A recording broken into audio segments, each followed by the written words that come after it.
Hi, my name's Erwin, and this is the Poetry Lighthouse podcast.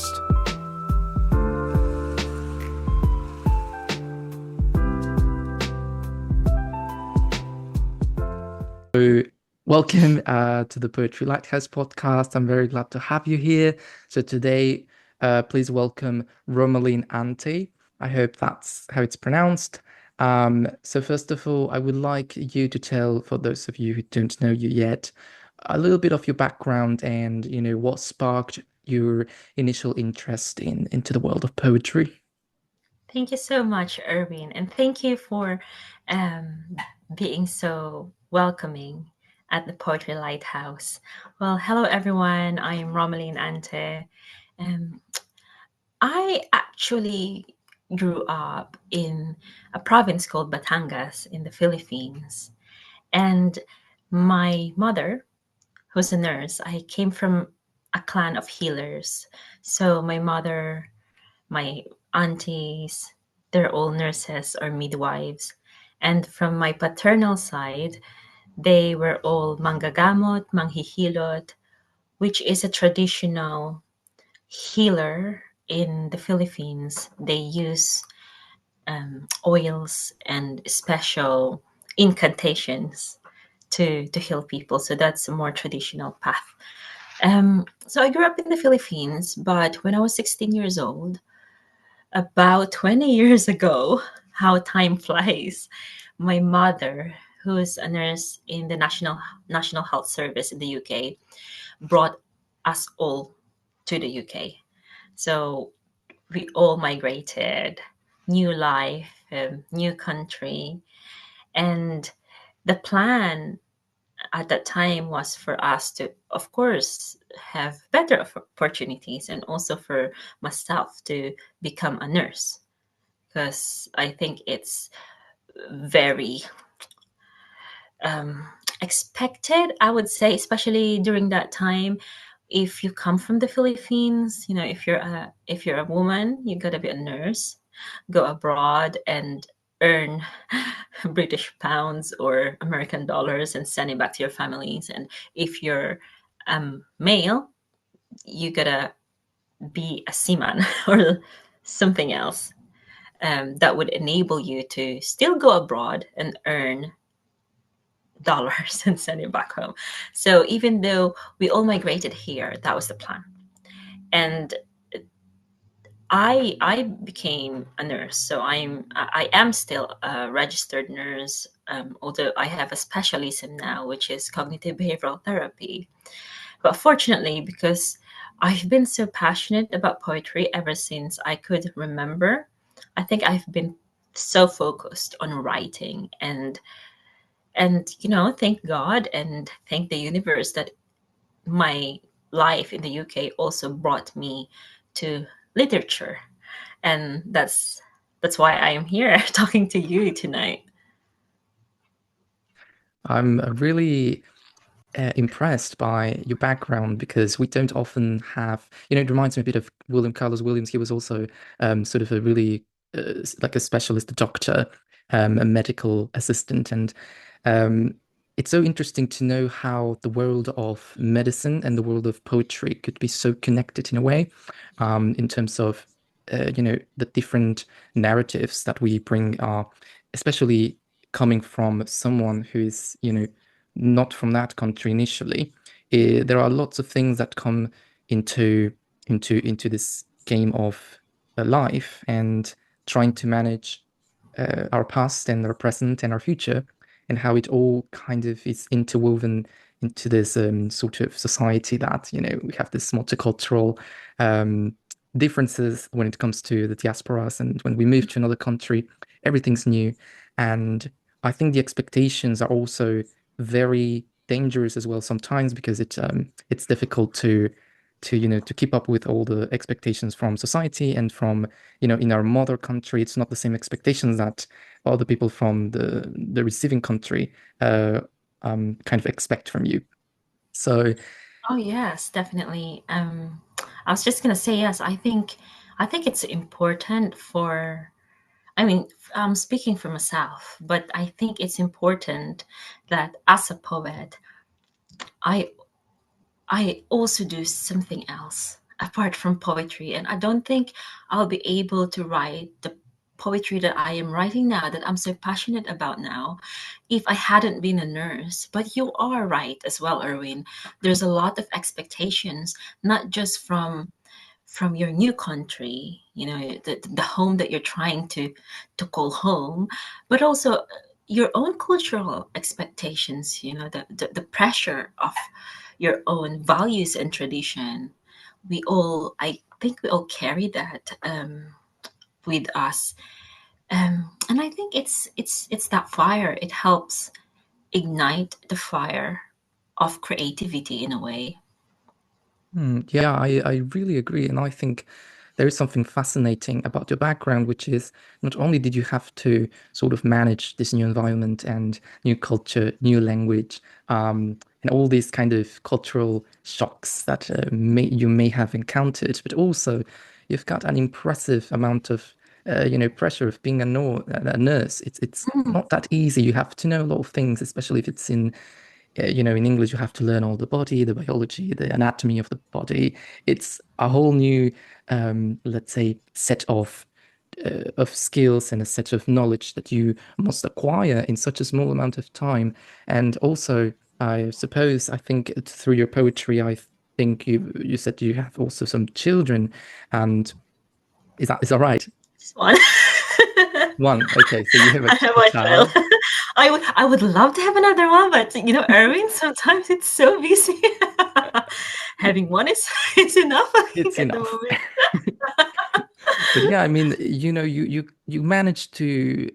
It's difficult to be a foreigner who is just starting a new life, and you have to juggle with all of these different things. So Mm, it is very impressive that you're able to let your readers know your experience, and I mm, think a lot of people might be able to really connect with all of these emotions because it's coming from a place of real appreciation of life mm, as your time as a nurse and also a mother and also um, you know from another country. So you've got lots of different facets that make you basically you unique. mm, And I think those stories are very interesting to discover.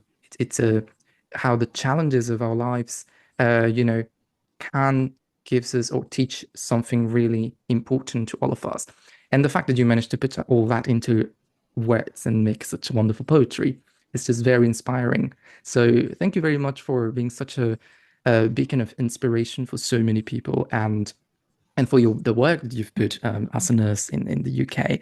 I'm pretty sure it wasn't easy, but mm, I think I think your poems really speak to all of these people who are struggling at the moment through this process, and especially I think now that I consider during COVID, mm, I think you have a few poems that deal with that issue, and mm, I was wondering what was your experience as a nurse during COVID. I think you've got a poem in the first anthology in which you wanted to give up and you had this kind of little boys that told you you have to carry on.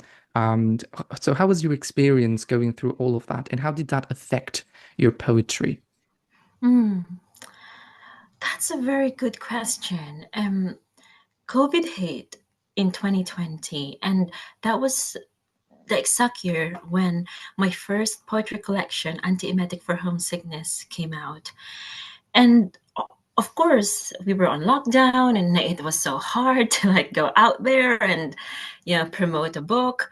And and a lot of people were. I think a lot of people think that the book is very fitting to that time because it's about healing and nursing and migration. And in the UK, a lot of the nurses and the medical professionals who died came from the minority background in comparison to the white British public.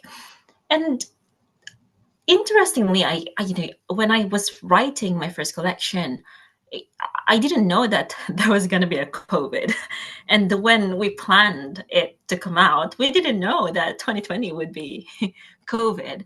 But it just made me realize the value of healers in our nation. That actually, it's so true what my grandmother said.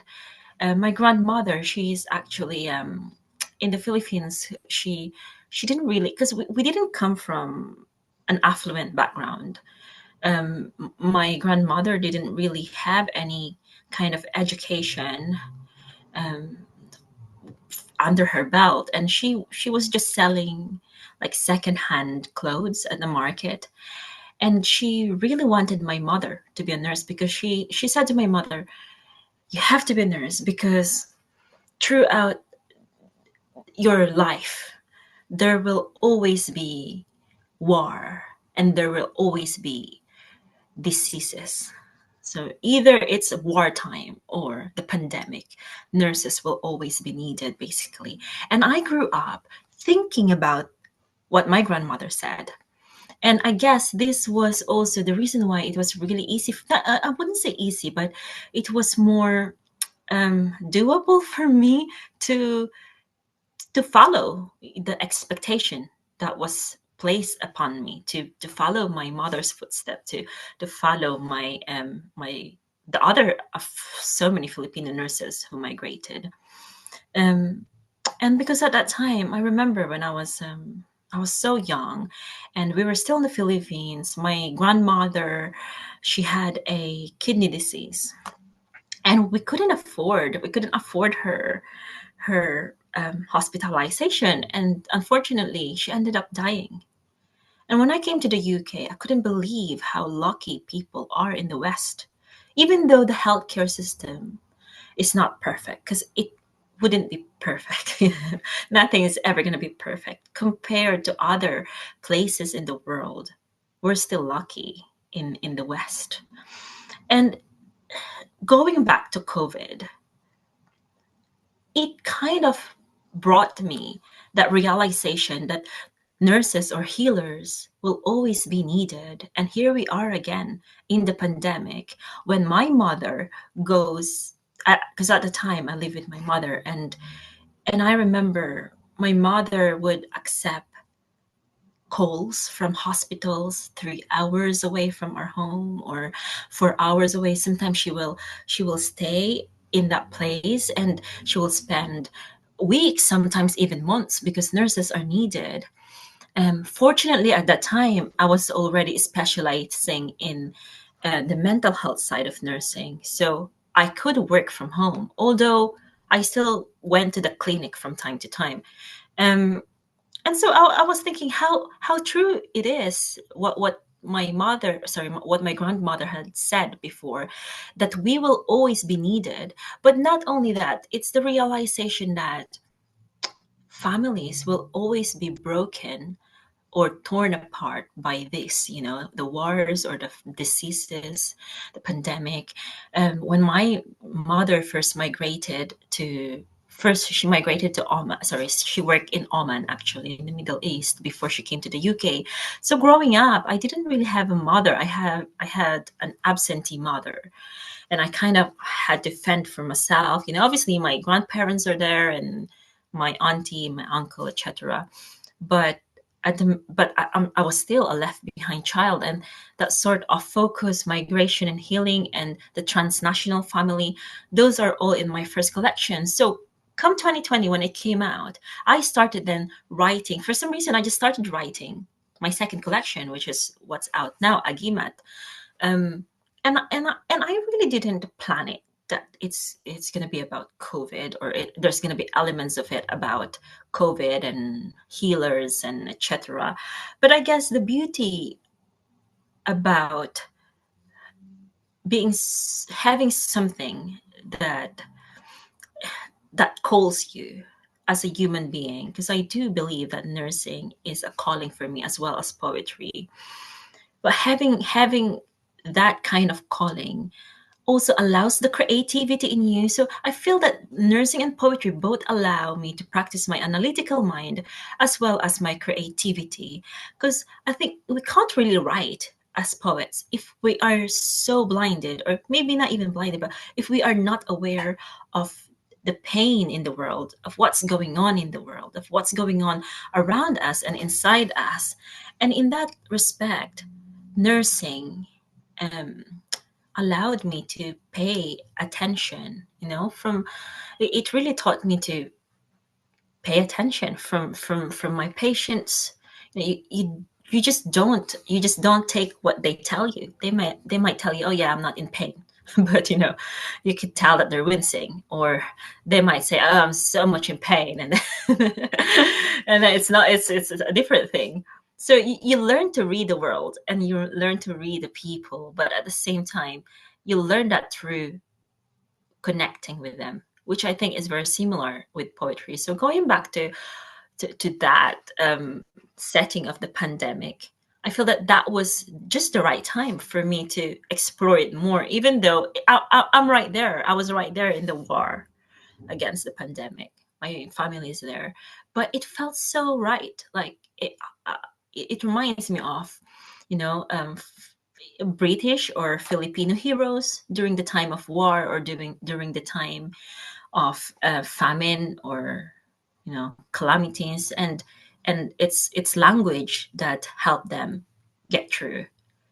So I guess that's where my artistic vision came from. It almost felt naturally because I was already in that world. Yeah, thank you so much. That's it's so, knowing all of this, because once you take a look into the actual, lives of those who were on the front line, and you really can see that it's a very striking difference from people who were, at home, and it's a different world. And I think, going back to what you said about your journey as a poet and also nursing as your calling, I think it's a very beautiful. I think, in a way, the way I see it is that, in the same way that you nurse people back to health, you're Mm, sort of also nursing the soul mm, back to health. In a way, your words as well can also be a form of healing, not mm, just for you as a writer, but also for the people who read it, because it's a sort of realization of life, and sort of, because you tend to look so many people who are sick or are mm, in a terminal illness, and mm. you have this realizations, and this epiphanies of life. And I think it's in those critical moments when you really get to realize, well, I think why do we worry so much about this little thing that Yeah. some people think it's annoying, if life is full of beautiful things, and also full of sorrow and full of pain at Mm. times. And, kind of acknowledging all the facets of life, whether it's the good parts and the bad ones, but also being like in the present. I think it's a very important thing. Um, Yes, I mean, I was just gonna say, you said something really important about the acknowledging of, yeah, we are still alive. This is life. We have pain, but we also have beauty. And sometimes it sounds so cliche, but that's the truth. I think being a poet, as well as being a healer, it's such a humbling experience. Like it really grounds you. That after all the things, whatever you've seen on the telly, or like whatever your friend told you that annoyed you, it doesn't, at the end of the day, we can only control our lives to a certain extent. And I, I mean, thank you so much for saying that about my work, about that ability to heal, but that the language is healing as well for those who read it. I hope so. That's really what I'm hoping for. Agimat, which is a Tagalog word, it means talisman. I did mention a while ago that from my paternal side, they were the healer ones, and they were um, giving incantations to their oil when before they massage it on a specific part of the body. And in this collection, I really wanted that to come across, that actually even though talismans are quite materials, it's not just about like pendants or an actual tangible talisman, but ultimately it's language that heals. I mean, in the poem that you were I think that was the poem that you were referring to about the pandemic. That was one of the first poems in the collection, which is during the pandemic. I tell my lover I can no longer be a nurse, and he Yes. writes kototama on my arm. My husband now, he's half Japanese, and kototama is basically, it means the magic that lives in words. So there's a lot of language here. How do we bend language? How do we play with language? And what kind of talisman do we pass down through language? I mean, ultimately, healing is painful. When we have a broken bone, it has to be inflamed first. We have to feel the pain before it heals. When we have a cut, we have to bleed first. But healing can happen even though it's painful, and it has to be painful. And I guess that's the metaphor and almost the motto that I have throughout my life. I mean, my life hasn't really been that painful. It's okay. There are some painful aspects, but compared to the others, I am very lucky. But that's what I wanted to bring out in this collection. So compared to my first collection, which is more about migration and family and stuff, I really wanted to make the second one about language and how do we heal, how do we fight for and protect the people that we love the most. That is a very beautiful thought, and I really appreciate the metaphor that you just brought up about when we have a wound or a bone, that we first need to feel it, and that's Mm. exactly what it is. We all need to harness or sort of be in touch with ourselves and feel all the emotions, because sometimes we want to pretend that they're not there, or kind of, um, forget about the bad parts of life, or forget about the death of someone. And I think we all need to go through grief, whether it's grieving the death of someone, or grieving the loss of a country, or maybe grieving, that you're moving to another country, or that you had a failure. We all have to grieve in order to learn from that grief.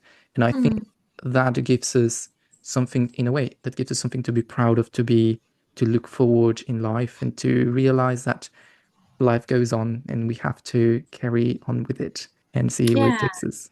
definitely. And I think the hardest, I mean, of course it's hard to grieve for the people we love and the places that we love. And it's equally hard to grieve, I guess, for ourselves as well, because as migrants, as someone who has a dream, and I'm sure you can agree to this as well, Erwin, that when we leave our country, when we leave something, even when we leave our home, even if we just go to the shop, there's always a version of us that we leave behind. And I think, as a migrant, obviously, I consider myself as a Filipino British now, because I can never be full. I cannot say that I am full Filipino anymore. So there's that sort of transformation that happened to me while loving and learning to love my new country. And it's hard, and sometimes I still catch myself thinking, oh, how come I think like this now? When if I were in the Philippines, if I had, if I'm living in the Philippines, is this the same way as I would think? And it's hard to grieve for yourself as well, in a way.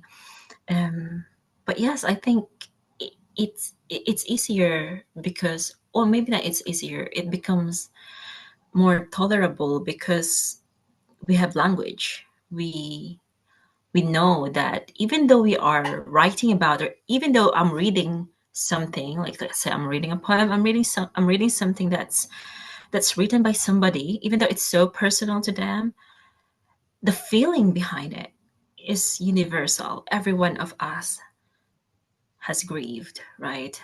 And we all feel pain and love, and I think that's the beauty of literature.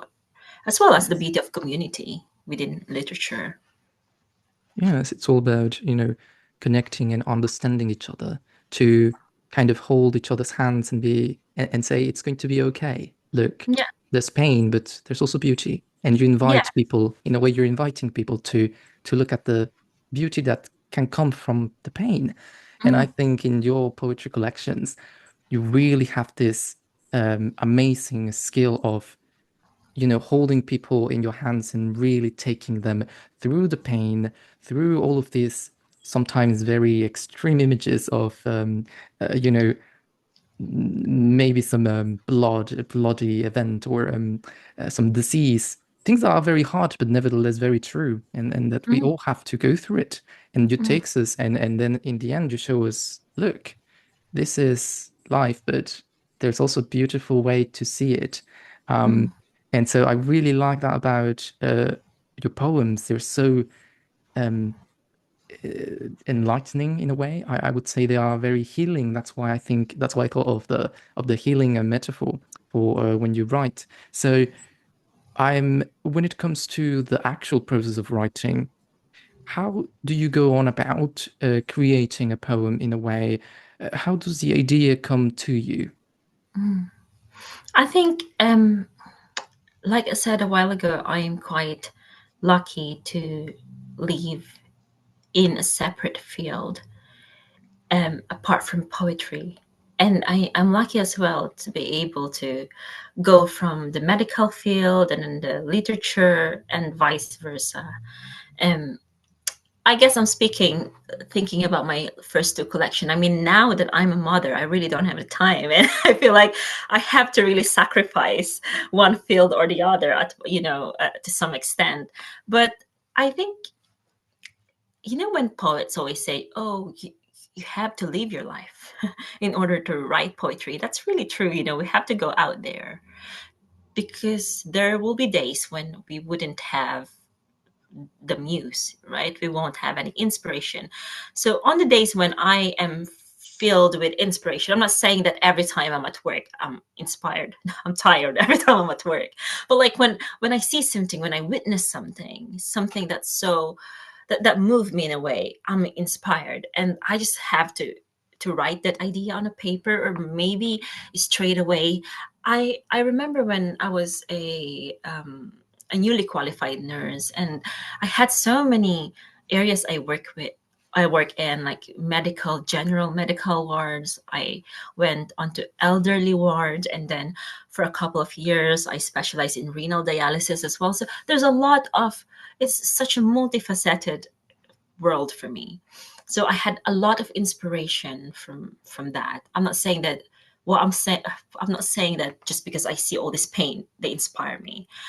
But what I see, I guess, is not only the raw emotion that's happening around me, but also how do I take it as a person? How do I look at them as my own person? So on the days when inspiration comes, I just write, and it's quite hard when, especially nowadays, when I feel like, oh, I gotta edit it straight away.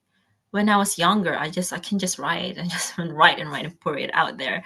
But I guess I gave myself permission to really draft it. And I have a process that I keep telling myself, there's only two phases in your writing that you should concentrate on, because you have so many things that's going on around you. You either draft or you craft. When you're on the draft mode, you just write. Don't put your editor's hat on. When you're in a craft mode, then we craft. So I always have to remind myself that draft, Romalyn. It's draft. Don't worry about that line yet. Otherwise you won't be able to finish this poem at all. When inspiration is scarce, I guess it's again, I have to push myself. I feel like, I don't know about other people, but and I'm not sure if this is half pressure to myself, and or half it's just because it's what I do, and it's what I am like. But when there's no inspiration, I feel very not inspiration, because I think there's always inspiration, but when I can't write, or when, I'm so tired or I'm having a writer's block.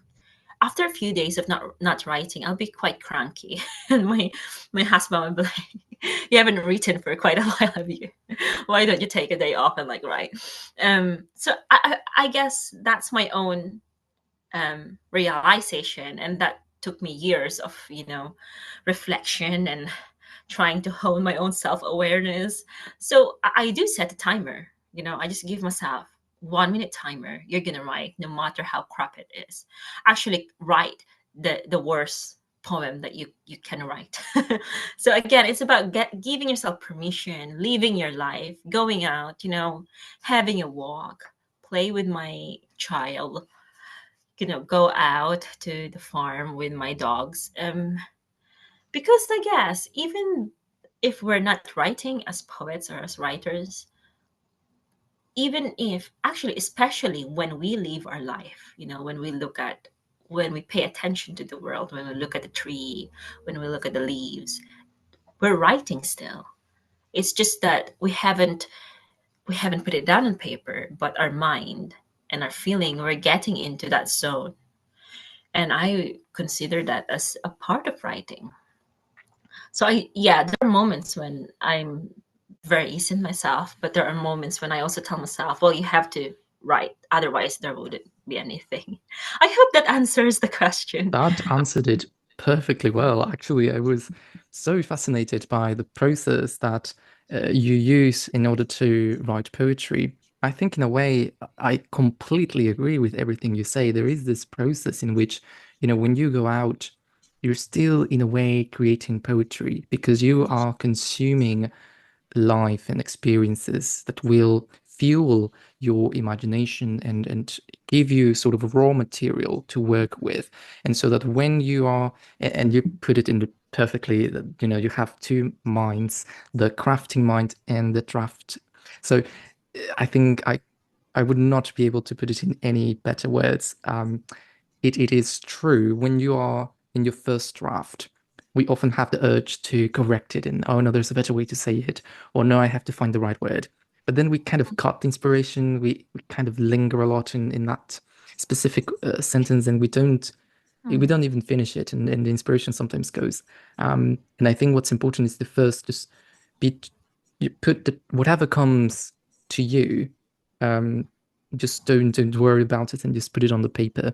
And then later on you can come back and change it. And if it's not good, well, you'll try again another day. And if it's good, but needs a little bit of work, then you can just, work around it. And it's not a big deal. It's not, I would say, I think we put as writers maybe a lot of pressure and a lot of expectations. No, this has to be perfect from the very Yeah. beginning. I have to come out with, this fantastic Shakespearean sonnet. And if I don't, then I feel like a failure. And so we have to realize that writing is not about perfection, it's actually the opposite. It's Mm, about finding the imperfection and expanding on it and kind of mm, make that imperfection so loud that it becomes an incredible poem. I So love that. I really love that line. I think that's very helpful, especially when you're drafting, isn't it?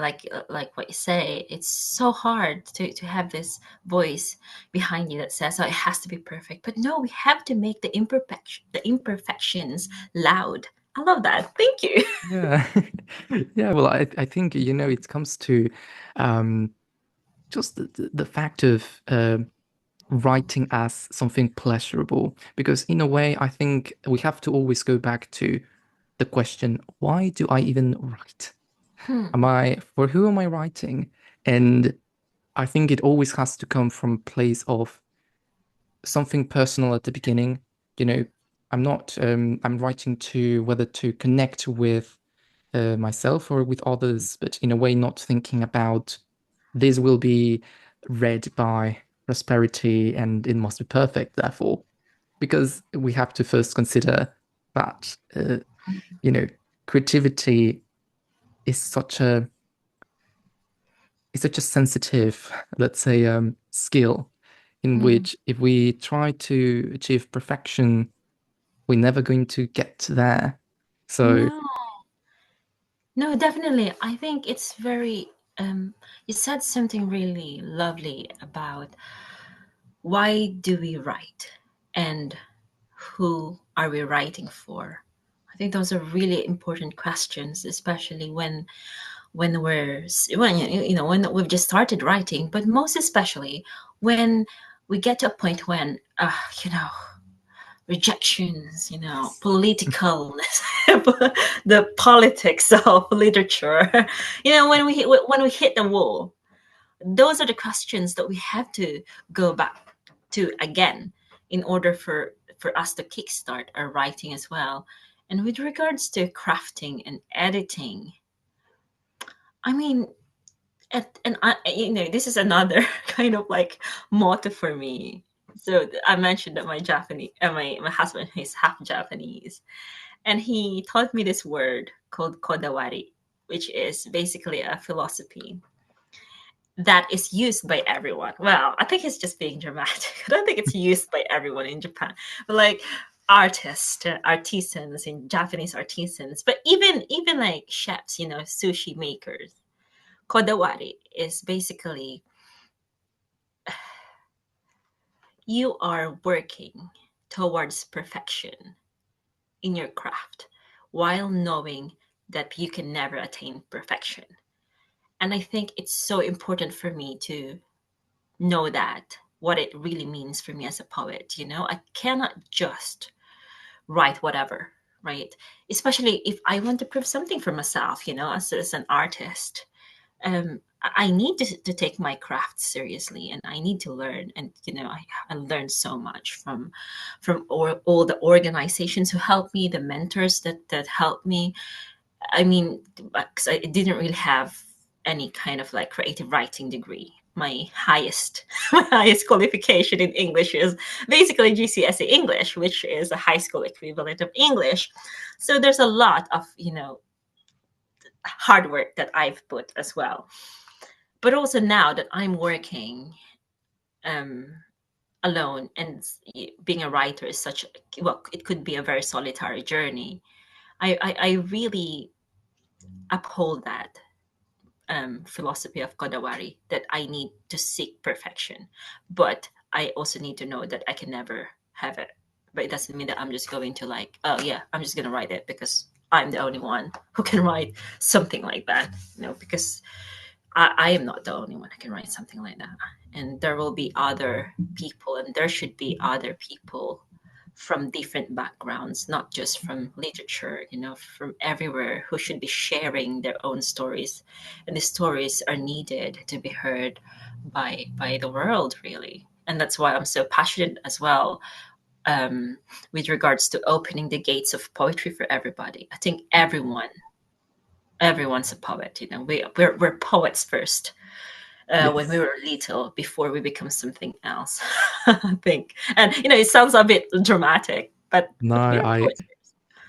I think that is what I always tell everyone, because I have led some creative writing workshops, and I always tell them, you're already a poet. Like, you don't need to become a poet, because you have everything within you that you need in order to become a poet.